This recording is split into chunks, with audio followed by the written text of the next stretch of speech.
So today we're going to go over day 2 of literal equations, which basically means we're going to go from solving one-step literal equations to solving two-step literal equations. So problems 1 through 4 is the one step. So in problem 1, if we're going to solve for n, this is a times n. So to get rid of the a, we're going to divide both sides by a. So your final answer would be n equals d divided by a.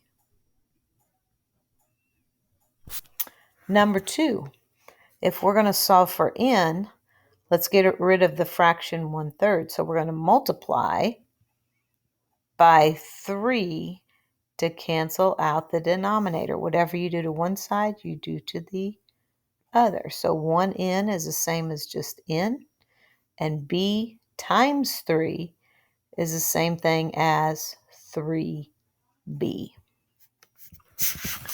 Number 3, to solve for t, I have to get rid of 5, and it's 5 times t. So the inverse of multiplication is division. So I'm going to divide both sides by 5. So t equals d divided by 5. Number 4, to solve for y, I have to move the whole 2x over. Now then, there's a couple ways I'm going to start.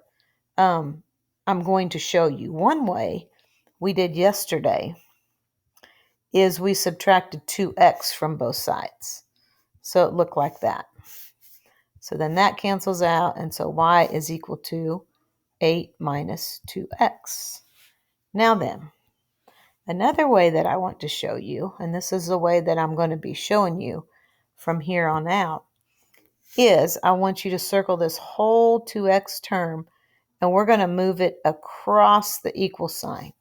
And anytime you move something across the equal sign, it changes signs. So this positive 2x becomes a negative 2x, and that 8 is just a plus 8. Now, another way you could write it is put the 8 first and then minus the 2x. So it really doesn't matter at all. All right, let's take a look at number 5. This is where we're getting into our two-step equations. So if we're going to solve for y, we have to first move this 3x over to the other side. So it's going to look like 4y equals, now I'm kind of looking at some of the answer choices, and they have the x term listed first. So that's what I'm going to go with. So since the 3x is positive on the left, when I move it across the equal sign, it changes to a negative. And this would be negative 3x plus 7. Now then, I'm going to divide both sides by 4. So when I go look at my answer choice, I need negative 3x plus 7 all divided by 4. So it's not B and C, it's going to be A. So this is what it looks like as a big fraction. To see what it looks like split apart is you would take each term, so the variable term, which is negative 3/4, and make it be negative 3 x divided by 4. So it looked like negative 3/4 x. Plus, you're going to take that 7 and divide it by 4. So this is the big fraction with it all divided by 4. And then this is the way split apart. So we're going to write it both ways. All right, so let's take a look at number 6. So if we're going to solve for y, let's move the 10 over to the other side. So we're going to have 5y equals, and I'm just going to go ahead and put that x first. And then since that 10 is positive on the left, it's going to be a negative on the right. Then I'm going to go through and divide everything by 5. So as a big fraction, it's going to look like x minus 10 all divided by 5. split apart. You're going to take the x term and put it over 5 minus 10 over 5. Now then, let's go ahead. We can make this even simpler. Or, I'm going to put equals. The coefficient of x, the number in front of x is like a 1. So it could look like 1/5 x minus, and 10 divided by 5 is 2. So it could also look like that. Let's take a look at number 7. Solve for m. So now we're going to go backwards. So that plus b, we're going to circle it and draw an arrow. So I'm going to bring down the y. And since that b is positive on the right, when I move it across the equal sign, it's going to become a minus. That equals mx, m times x. So now if I want to solve for m, the inverse of multiplication is division. So I'm going to divide by x. So my big fraction is y minus b all over x. Split apart would be y over x minus b over x. Okay? All right, let's go ahead and look at the back page and see if we can do a few of these and then see if we can pick out some answer choices. So on number 8, this is just a one-step equation, solving for L, where it's L times W. So I'm going to divide by W. So L equals A over W. Number 9, if I want to solve for H, now then, this means 2 times pi times r times h.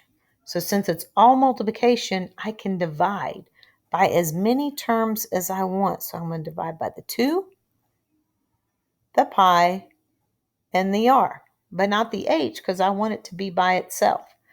Whatever you do to one side, you do to the other. So it'll be 2 pi r. Now over here, they all cancel out. So here's my h by itself. That's what I wanted. So h is equal to s over 2 pi r, which is letter A. All right. Let's take a look at 10, 11. 10 and 11, sorry. Okay, number 10. If I want to solve for b, first of all, I have to move this f over. So if the f is positive on the right and I move it across the equal sign, it's going to become a minus. And this is equal to 2 times b. So since I need to get b by itself to get rid of 2, the inverse of multiplication is division. So s minus f all over 2. So it's a as well. Let's look at 11. First of all, I need to get rid of this 2 in the denominator. So I'm going to multiply by 2. Whatever you do to one side, you do to the other. So I have 2t equals r h d. And all that means multiplication. If there's not an operation, it's understood to be multiplication. So if I want to solve for d, I'm going to divide by r h. There we go. So I have d by itself. So it's 2t over rh. So the answer choice is B. All right, let's take a look at 12. If I want to solve for d, let's get rid of the denominator. Oh, but the denominator is a letter. That's okay. We can still multiply by that letter, and it will still cancel out. Whatever you do to one side, you do to the other. So we're going to have RT equals 3 times D. So if we want to solve for D, the inverse of multiplication is division. Whatever you do to one side, you do to the other. So RT divided by 3. And the last one, we're going to solve for H. Ooh, let's get rid of that 5 in the denominator. So I'm going to put a 5 here. Cancel. Whatever you do to one side, you do to the other. So I'm going to have 5A equals 2BH. So if I want to solve for H, I have to get rid of 2B. And it all means multiplication. So the inverse of multiplication is division. So we're going to divide by 2B here and 2B over here. So cancel, cancel. And I have H isolated. So 5A over 2B is my answer. I sure hope you enjoyed learning about two-step literal equations.